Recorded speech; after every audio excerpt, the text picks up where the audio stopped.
జరిగిన ఈరోజు print and electronic media మిత్రులందరికీ కూడా కాంగ్రెస్ పార్టీ పక్షాన మీ అందరికీ ధన్యవాదాలు. మరి నిన్న జరిగిన సమావేశంలో భూపాల్ రెడ్డి గారు మా కాంగ్రెస్ సభ్యులైనటువంటి మచ్చలేని శాసనసభ్యులు డాక్టర్ సంజీవ్ రెడ్డి పైన ఆరోపణ చేయడం జరిగింది. మరి భూపాల్ రెడ్డి గారు రియల్ ఎస్టేట్ వ్యాపారులకు 2016 ఎమ్మెల్యేల నుంచి ఈ నియోజకవర్గంలో ఫామ్ ల్యాండ్ స్థాపింపజేసి రియల్ ఎస్టేట్తో కోట్లాది రూపాయలు దండుకున్న రోషన్ రెడ్డి గారు మరి భూపాల్ రెడ్డికి ఆ ఘనత దక్కిందని నారాయణఖేడ్ ప్రజలకందరికీ కూడా తెలుసు. మరి ఈరోజు ఆయన ప్రెస్టేషన్లో ఉండి ఓడిపోయి 2 సార్లు ఎమ్మెల్యేగా ఉండి ఈరోజు ప్రజలందరూ నీకు ఓటమి చావు చూసినందుకు నీ కళ్ళన్నీ పచ్చకామర్లు అయి ఈరోజు మరి నారాయణఖేడ్ గౌరవ శాసనసభ్యులైనటువంటి డాక్టర్ సంజీవ్ రెడ్డి పైన మరొక్కసారి ఆరోపణ చేయడం మంచిది కాదని కూడా మేము డిమాండ్ చేస్తూ ఉన్నాం. ఇదే విధంగా ఒట్టిపల్లి మండలం మరెల్లి గ్రామంలో ఒక పట్టేదారు చనిపోయినట్టు సృష్టించి ఆయన సతీమణి అయినటువంటి జయశ్రీ రెడ్డి పేరు పైన 4 ఎకరాలు అక్రమంగా రిజిస్ట్రేషన్ చేసుకున్న ఘనత అది భూపాల్ రెడ్డి కుటుంబంకే దక్కిందని కూడా ఆంధ్రజ్యోతిలో కానీ సాక్షిలో కానీ అన్ని పేపర్లు జిల్లా ప్రజలు చూసారు. భూపాల్ రెడ్డి గారు మీరు చేసిన అవినీతి నారాయణఖేడ్ నియోజకవర్గంలో 9 సంవత్సరాలు ఎంత దోచుకున్నావంటే నీ దగ్గర అనుచరులు రియల్ ఎస్టేట్ చేసి ప్రతి మట్టి పైన ప్రతి రియల్ ఎస్టేట్ పైన అన్ని దోచుకున్న వ్యక్తులు మీరు ఈరోజు మండల ఎంఆర్ఓ ఆఫీసులకు మరి 2 ఫామ్ ల్యాండ్లకు 2 లక్షలు మరి మా నారాయణఖేడ్ నియోజకవర్గంలో ఎమ్మెల్యే సంజీవ్ రెడ్డి కార్యకర్తలు అనుచరులు అడుగుతూ ఉన్నారని భూపాల్ రెడ్డి అంటా ఉన్నాడు. ఎక్కడైనా ఒక అలిగేషన్ మా కార్యకర్తలు కానీ కాంగ్రెస్ వాళ్ళు కానీ ఎవరి దగ్గరైనా ₹1 అడిగితే దానికి మేము సిద్ధంగా ఉన్నాం. ఈరోజు 157 నారాయణఖేడ్ మండలంలో ఎకటపూర్ శివార్లో 157 సర్వే నంబర్లో అక్రమంగా ప్లాట్లు నామ్సుకు విరుద్ధంగా పంపిణీ చేసి మరి వందలాది మంది దగ్గర 3 నుంచి 4 లక్షలు 5 లక్షల రూపాయలు తీసుకున్న దౌర్భాగ్యం మిస్టర్ భూపాల్ రెడ్డి కాదా అని చెప్తా ఉన్నా.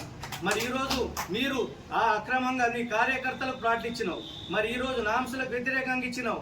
మరి ఈరోజు మేము ఎత్తి చూపితే ప్రతి సంజీవ్ రెడ్డి గారు కోరుకున్నది ఒకటి, ప్రతి పేదవానికి చెందాలి. ఏదైనా నారాయణఖేడ్ నియోజకవర్గంలోని కాంగ్రెస్ పార్టీ పక్షాన మరి శాసనసభ్యుడు చెప్తే ఈరోజు ఆ 7 మాసాలలో శాసనసభ్యుడు అయిన నుంచి నీవు 2-3 వేల చెక్కులు మరి నారాయణఖేడ్ ఆపితే ఈరోజు వాడు 6 నెలలు 8 నెలలు పసిపాపలతో వచ్చి ఆ ₹1,00,000 తీసుకుంటే మరి వాళ్లకు నీ చెల్లె నీ బిడ్డ కాదా, మరి వాళ్ళు తీసుకోవద్దా? భూపాల్ రెడ్డి దీనికి సమాధానం చెప్పాలని నేను కాంగ్రెస్ పార్టీ పక్షాన డిమాండ్ చేస్తూ ఉన్నాను. మరొక్కసారి మా గౌరవ శాసనసభ్యులపైన కానీ గౌరవ పార్లమెంటు సభ్యులపైన కానీ ఏవైనా ఆరోపణలు చేస్తే ఇక నుండి మేము సహించము. నీకు అవసరం ఉంటే మరి నువ్వే ఈడీ సీడీకి పోతావంటున్నావు. నువ్వు చేసిన అవినీతి అక్రమాల పైన మేము మా దగ్గర అన్ని ఆధారాలతోటి ఉన్నాయి. మేము కూడా మరి అన్ని కూడా ఆధారాలతో చూపితే భూపాల్ రెడ్డి గారు నారాయణఖేడ్ నియోజకవర్గంలో ఈ జిల్లాలో కూడా కనబడనని చెప్తా ఉన్నాం.